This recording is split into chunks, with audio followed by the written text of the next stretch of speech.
Hi. I'm going to do things a bit different this time.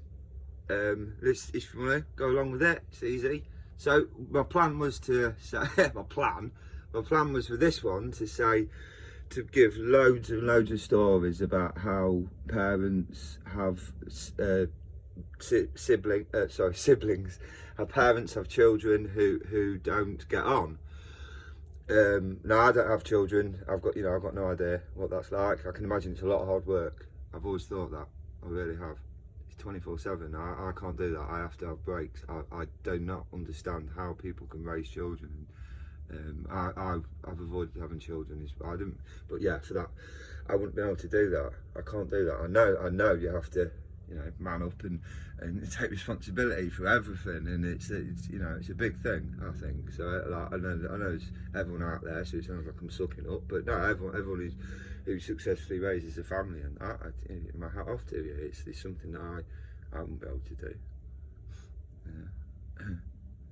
My borderline personality apparently is described by an expert as basically having a child and an adult in the same brain.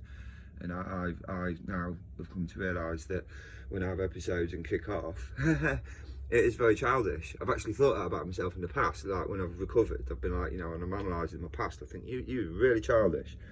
And then when that woman said, that expert said, oh, it's like having an adult and a child in the brain. I thought, well, do you know what? That just explains everything, doesn't it? So when I wake up and I've gone to sleep with my adult brain, I've woke up with my child brain. Don't know why it kicks in, but I've seen too many films like Me, Myself and Irene and that, and you're like, I'm not that bad. But, joking aside, I have actually noticed my voice changes quite a lot on some of the videos, which kind of freaked me out a bit. Yeah. Anyway, that's a bit freaky. I shouldn't have thought of that. I thought of that live on air as well. I didn't plan to think of that. It was random. Oh no, what was I about? Oh, BPD. I wandered off from that there, didn't I? I was talking about something else originally. Your families. Right, yeah, kids. Our families. Right, children disagreeing with each other. So I had a sister. I remember growing up, I was probably quite a tyrant to her. And I remember, only as I'd like to think, only as a young age. And yeah, I'd like to think that, I remember that getting told a lot, to get on, it would make life easier, and all that. And it would. For everyone. It wouldn't it? For everyone. And I'm not blind to the fact that I'd imagine that goes on absolutely everywhere. So that to me says everyone's experienced it, really, or more or less, probably more than not, and everyone knows what that's like. So I was going to come on here with loads of examples of how people have, from different points of view, have been around children who won't get on. And that I mean, in some of the extreme cases, you can tell it, there's a lot of violence involved as well, which is, crazy. So yeah, and and then going to the even more extreme, you get murders, don't you? And families killing each other for various members for various different reasons. And that's just crazy. That's just absolutely sickening and crazy. And you can imagine if, say, like the whole family or whoever was doing it to each other, if they were just all children, if let's say they were all brothers and sisters, and they were all doing it to each other, and you've got like a parent somewhere else, that if that parent heard about what their sons and daughters had done to each other living in that house, and eventually, I don't know, locked in through COVID and they all went crazy or something, you can imagine how that parent would feel, can't you? Like flipping heck. I knew they argued. I thought when they moved in together, I thought it'd be like the Waltons minus the parents and the grandparents. I thought they'd get on and bond. They're family. They would have. Oh dear. Now look what they're doing to each other. And you can. I'd imagine. I would imagine that you can imagine, because I'm not a parent. So I would imagine that you can imagine that's horrifying. So instead of coming out with loads of stories, if I could please, just most respectfully and humbly, because it's, you know, I don't want to touch a nerve. It's such a personal thing, and I'm so cheeky for really saying it. But yeah, if you could even try just for a second and then pull yourself out, because it's horrible, just for a minute, just for a second, imagine what that could be like. You know, even to have kids that are out of control, and you know, even if it's not murder or anything, just violence involved. Because the thing is, the world we live in is that violent that there are murders. And essentially, we are all God's children. So, like, again, God has feelings. He feels more than we feel. You know, whatever we feel, he feels more. So, can you even try to imagine how hurt he is? Like, you know, when you're really hurt and you feel that pain in you, and you know it's because of emotion, right? He'll feel that. He'll feel that. And yet he holds back, and he lets, you know, the judicial system take place. And so he doesn't, even though he's strong, he's in the same way mirrored, he feels that much emotions. You know, he is everything. He feels the most of everything, basically. Everything we're made in his image. Everything we feel is multiplied. However angry we feel, however, you know, and if we're on his side, he feels like any parent. You know, he feels our anger. So it's a good thing, because you know, you're like, do you know what? I like that, but so yeah, he doesn't like seeing everything that's going on. And I always think, you know, everyone thinks about he's there to help us and that. Does anyone ever go, I wonder how he's feeling today? You assume he's always all right, don't you? You just assume, yeah, God is absolutely fine all the time, right? Because he can do anything, so he could make himself feel all the time, feel good all the time, you know, just somehow giving himself a feeling, because he can do anything, so he can just magic himself a feeling of something. So, from your point of view, he could be like, oh, I want to feel drunk, and he could snap his fingers, and then he'll go, no, it's a bit too drunk, and he could snap them down a bit. And you could, I'm assuming, because I don't drink, but I know when people get to that perfect point, don't you, where you're like not too sick, but you've definitely had enough and you're loving it. So yeah, I'd imagine like God would be able to keep himself at that perfect point, like until he chose not to.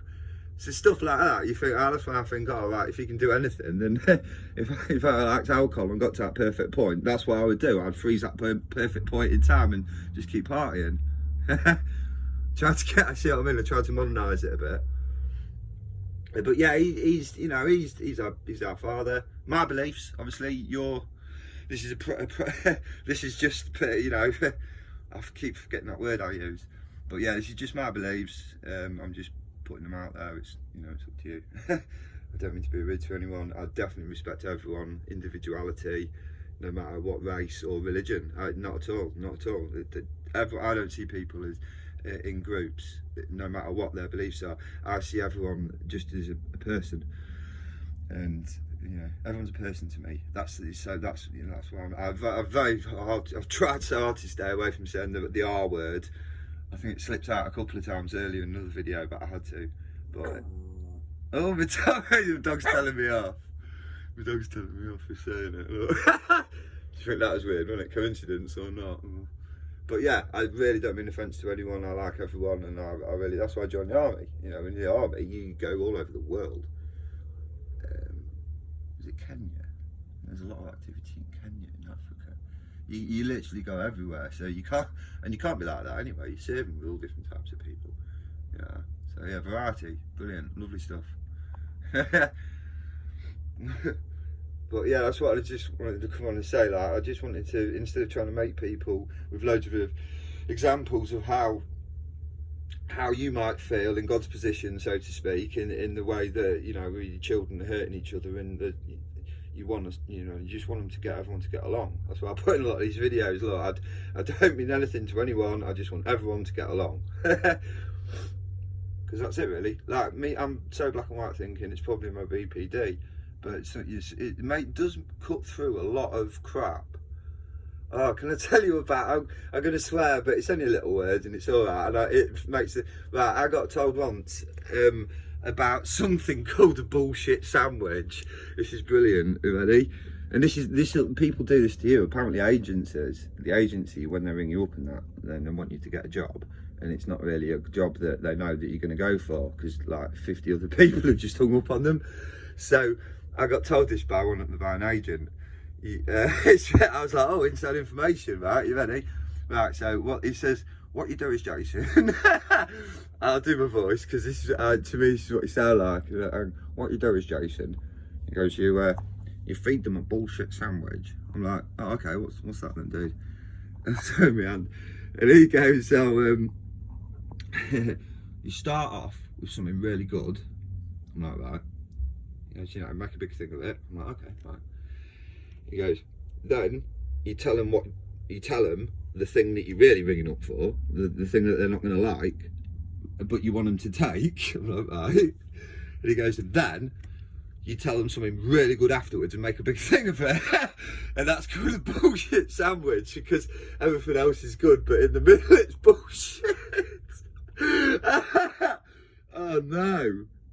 You know, it would be funnier if it wasn't something that people try and feed you and try and get you to do these jobs where you get told, oh yeah, you've got 2 weeks work, and you turn up on site and you get told you're leaving at 3:30 and that's all they need you for. You don't even make it a full day. And you're like, yeah, I wonder why no one told me that it was not even going to be a full day and that's it.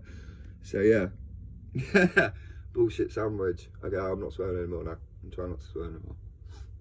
I'm just doing it for myself. I don't, because I stopped swearing, for following God's rules.